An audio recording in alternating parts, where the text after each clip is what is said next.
yourself. Because you don't know. The moment you postpone tawbah, death comes to you at that moment. Then you will become remorseful, you become sorry.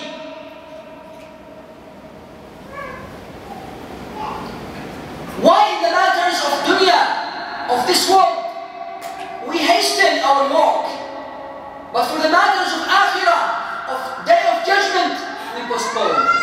Simply, it's shaitan. It's Satan who gives you hope. It's okay, man.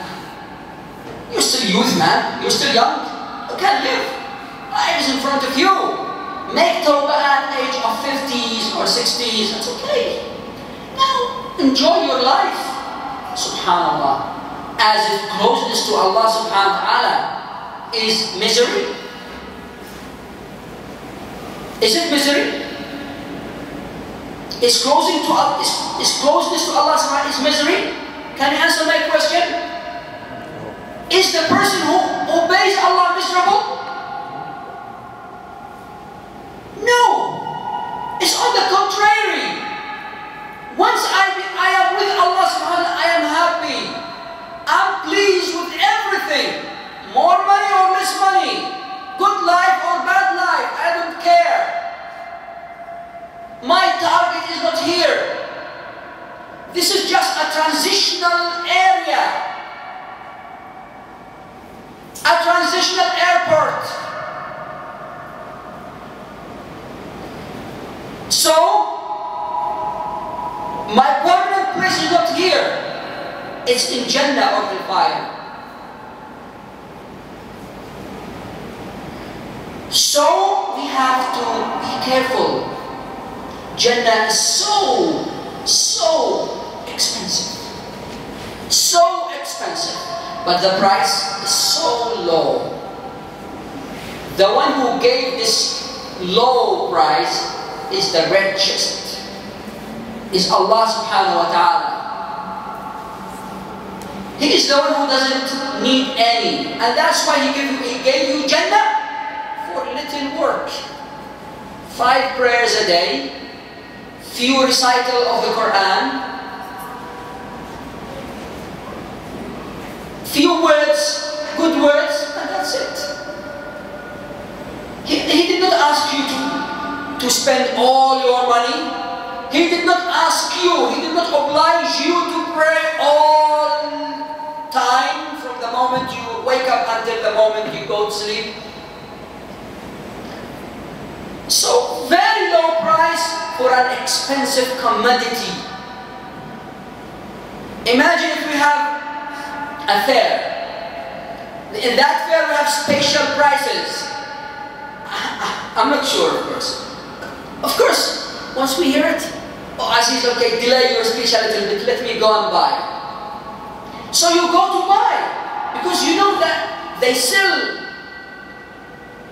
good commodities with low prices. Let me snatch the chance. Let me take the chance. It may not be offered again. So what about Jannah?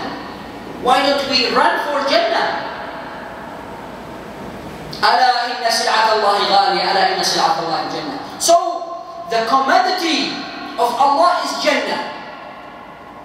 So we have to run for it. In the day of judgment, in the day of Eid, we have to be happy, but in legal way, in halal way, in permitted acts. Whatever not permitted, abandon it. Leave it. Don't take it. And because you know some people's iman is weak,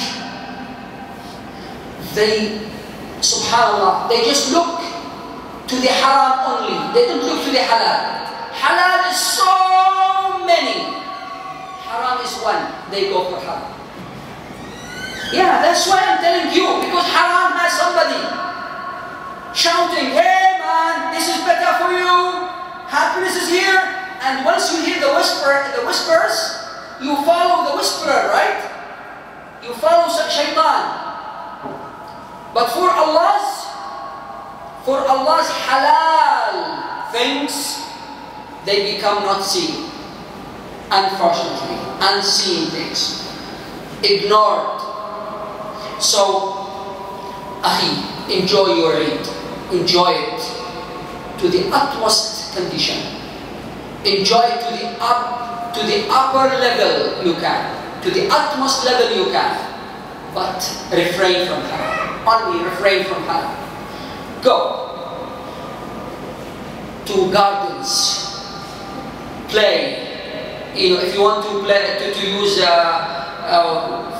fireworks, use them. If you like to be mad, wasting your money, but it's okay. If you have enough money and you want, use them. But don't accompany, haram things. Don't go to cinemas. Don't, dance. Don't. Okay? Don'ts are few, but halal is so much. We have to follow the halal. And I'm sure for everything haram, there is a counterpart, which is halal. I'm sure. Zina is haram, zawaj is halal. So why should I go for zina and I don't go for zawaj? Why? This is a simple question. Why zina is easy, but zawaj is difficult? Why don't you ask your father's permission to make zina? Oh, shameful act. But when I tell you, go to marry, your father is sending you a lot of money, go to marry, oh, I don't want to anger my father. SubhanAllah, but angering Allah is easier. Akhi, if you marry, it's not haram. Even if your father gets angry, be assured, it's not haram. You're doing something good, you didn't need permission. If you have, I know some people can't marry, but they don't want to marry. Why? Their father will be angry from them. Don't tell them. There's no need to tell your father you're already married. Once you have children, tell them I am already married. Why did you do that? Sorry, father, I didn't do anything bad. I didn't do anything bad. I saw so and so of my friends committing zina, and I don't want to do that. I married, and I know that you will be angry. I didn't tell you. It is simple. It is as simple as that. I don't want to tell you. I'm sure that you will cut your money that you send to me. You will stop sending money, and that's why I stopped telling you. You are the reason of my hiding the truth. And in all conditions, you are not committing something haram. I'm telling you, and I'm responsible in front of Allah subhanahu wa ta'ala. Marry. If you don't want to marry, don't commit zina. Simple. It's as simple as that. If you don't want to marry, don't commit zina. If you want a partner, marry. If you don't want to marry, don't partner don't have, a mate, a close mate from the other sex. This is as simple as that. No close friendship between man and woman unless after zawaj, after marriage. The girl whom you engage to is not halal for you to go with. Khutbah is only to see her and she sees you, not to go together. Go together is not in the record of Ahlul Sunnah wal Jama'ah, of Prophet Muhammad and his companions. It is only in the list of modern age. Modern Muslims, between inverted commas. But in Allah's record, in Prophet Muhammad's record, having a close, intimate friend from the other sex is haram. It is a very confined and limited friendship within the classroom and in the matters of homework, and that's it. No together. Togetherness is girls to girls and boys to boys. And I'm sure that Muslims understand that. Okay, so on the day of Eid, we have to have friends. What type of friends?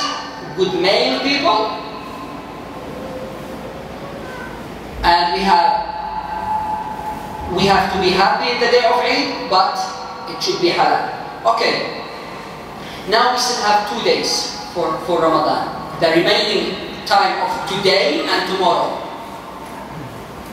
The remaining time of today and tomorrow. If we are bad in the previous days, make tawbah now. Secret. Nobody knows that you are making tawbah. Make it now. Decide now to return to Allah Azza wa Jalla. And open a new record with Allah subhanahu wa ta'ala. Now. Don't delay it. Now. Once you do that, inshallah, in the day of Eid, you will feel the Eid. You will feel it. And don't be like some people whom I know. They worship Allah Azza wa Jalla in Ramadan. Suddenly, not only after Ramadan, it's after Salatul Maghrib of Ramadan, they pray Salatul Maghrib, Salatul Isha is bye-bye. Bye, see you. See you next year. By Allah, how can this person celebrate the Eid with this bad intention?